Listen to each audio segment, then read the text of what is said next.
The year is 1919. The Great War has just ended.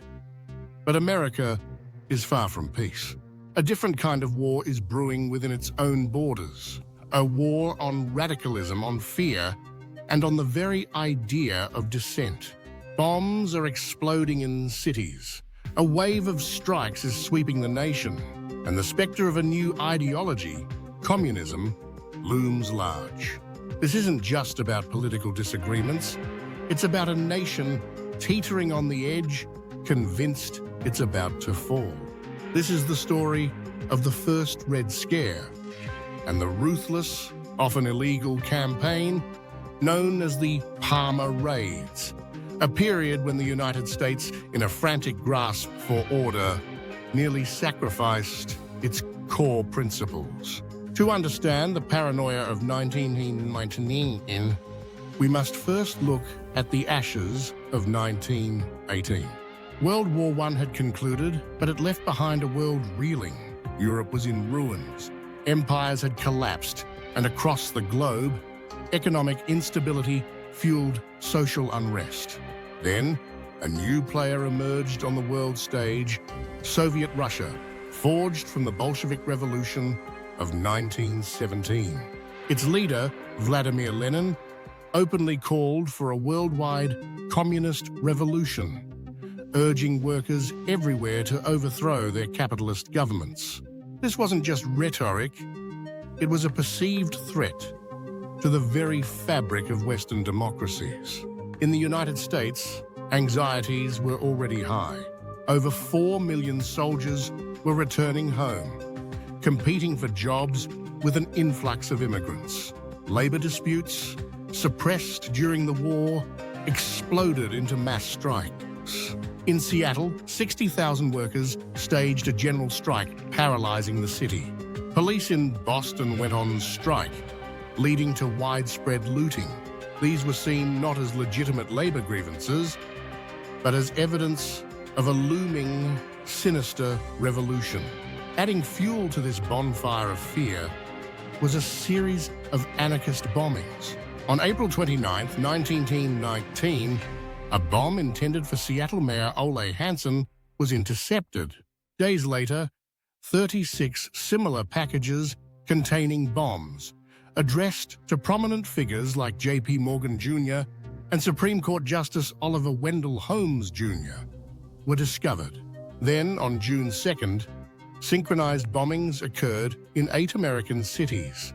One of these targets was the Washington, D.C. home of Attorney General A. Mitchell Palmer, whose house was partially destroyed by an explosion, while Palmer himself was unharmed. The attack sent shockwaves through the nation, cementing the belief that a radical conspiracy was at work. Enter A. Mitchell Palmer, a Quaker and a progressive. Palmer had initially been a reluctant attorney general, but the bombings of his home transformed him. He declared war on radicalism, vowing to tear out the radical seeds that he believed were infecting American society. He saw the bombings and strikes not as isolated incidents, but as orchestrated attacks by a vast, interconnected network of anarchists, socialists, and communists, all intent on overthrowing the government. Palmer wasn't alone in this sentiment. Public opinion, inflamed by sensationalist newspaper headlines, overwhelmingly supported strong action.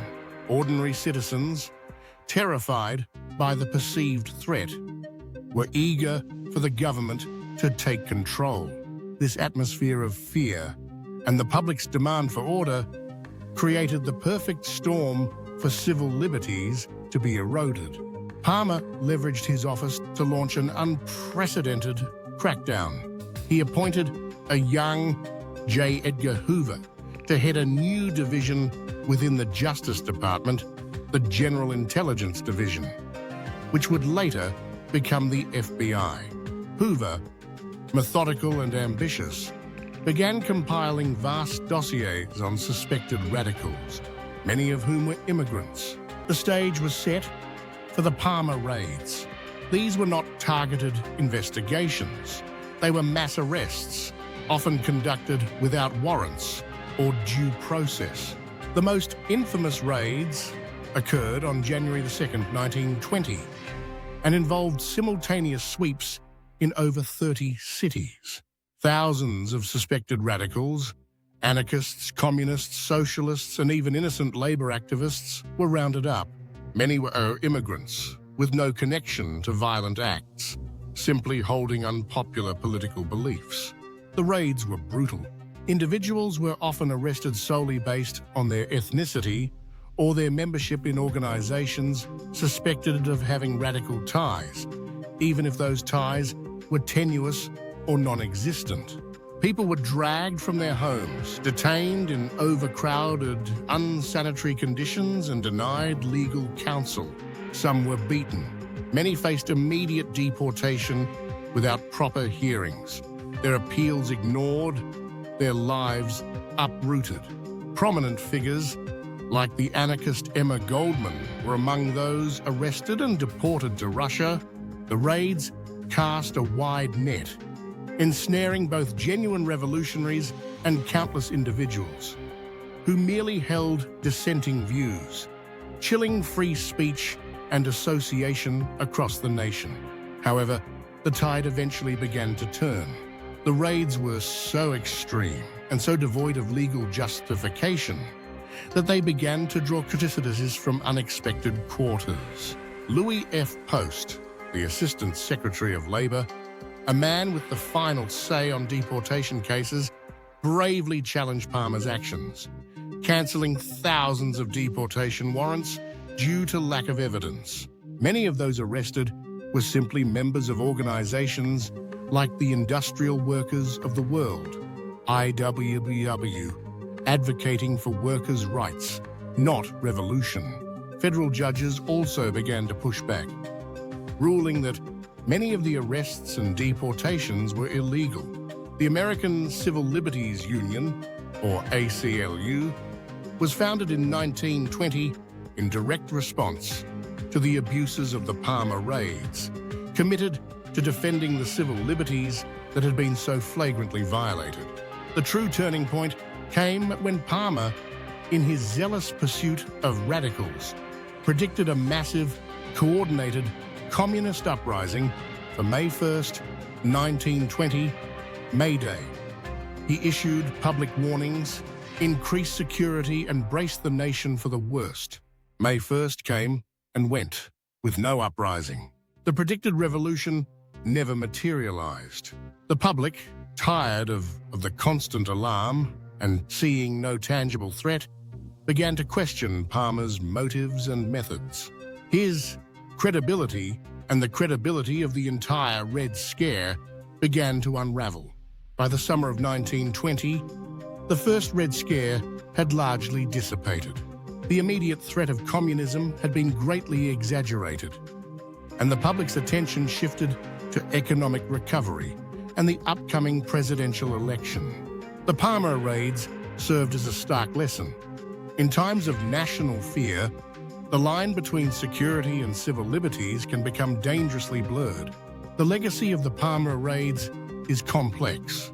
On one hand, they demonstrated the fragility of civil rights when fear takes hold.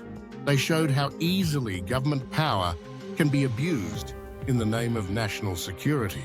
On the other, they also showed the resilience of the American legal system and the power of public and internal dissent to push back against overreach. The events of 1919 and 1920 remind us that even a democracy founded on freedom can be susceptible to waves of mass hysteria, where the perceived threat outweighs constitutional protections. It's a chilling chapter in American history, a stark reminder of a time when the nation, in its desperate fight against an ideology, almost lost its own soul. The echoes of the Palmer raids continue to resonate, a permanent warning against the dangers of unchecked power and the enduring importance of defending civil liberties, even when faced with fear.